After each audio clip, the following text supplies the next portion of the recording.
Today's informative speech is on e-cigarettes epidemic amongst teenagers, vaping the gateway to marijuana use. I will inform you of when e-cigarettes was initially invented and why.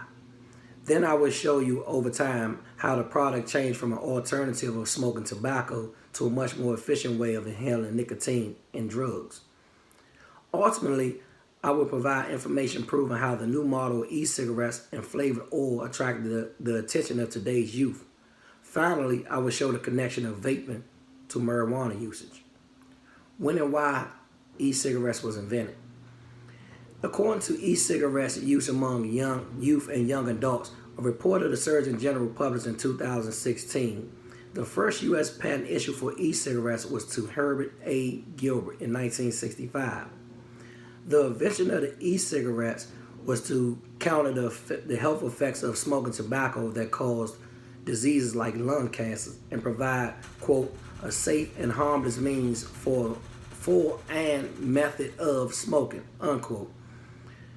In 2003, Chinese pharmacist Han Lik developed an e-cigarette that was thought to be a way for smokers to quit cigarette smoking. By 2014, several variations of the e-cigarettes hit the United States. They are known now as vapes, vape pens, e-hookahs, mods, tank systems, and e-cigs. They are classified as electronic nicotine delivery systems, ENDS.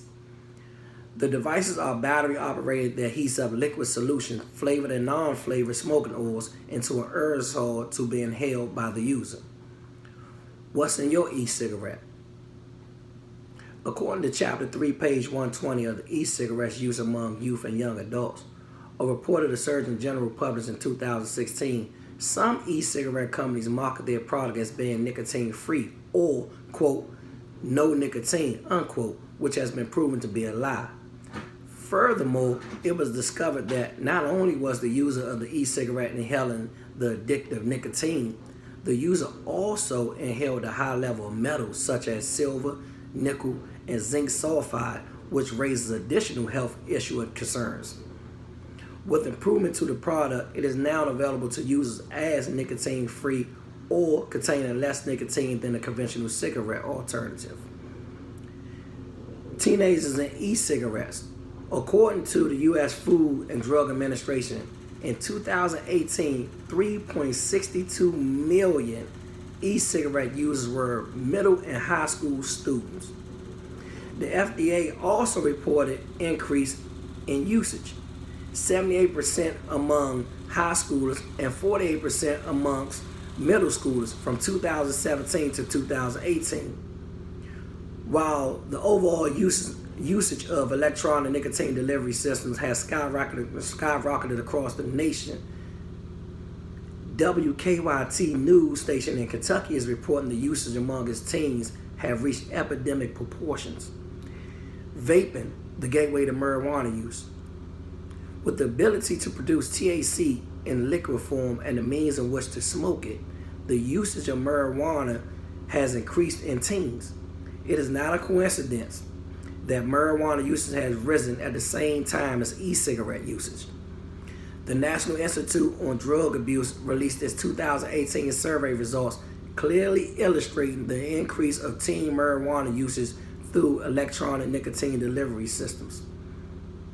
In my conclusion, in the Surgeon General report, it was concluded e-cigarette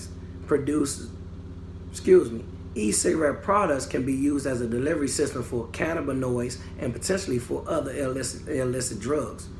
Noting how the latest trend among teens is using e-cigarettes as either an intake of flavored nicotine or peer pressure to be included in the crowd, it could be concluded that e-cigarettes is a gateway to marijuana usage.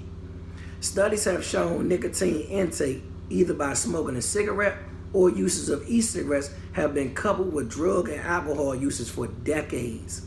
Cigarette smoking with drug and alcohol usage is used as an enhancer of the drug or an inclusion of social gathering, or even a common effect of the drug. My name is Kenneth Lamb. Thank you.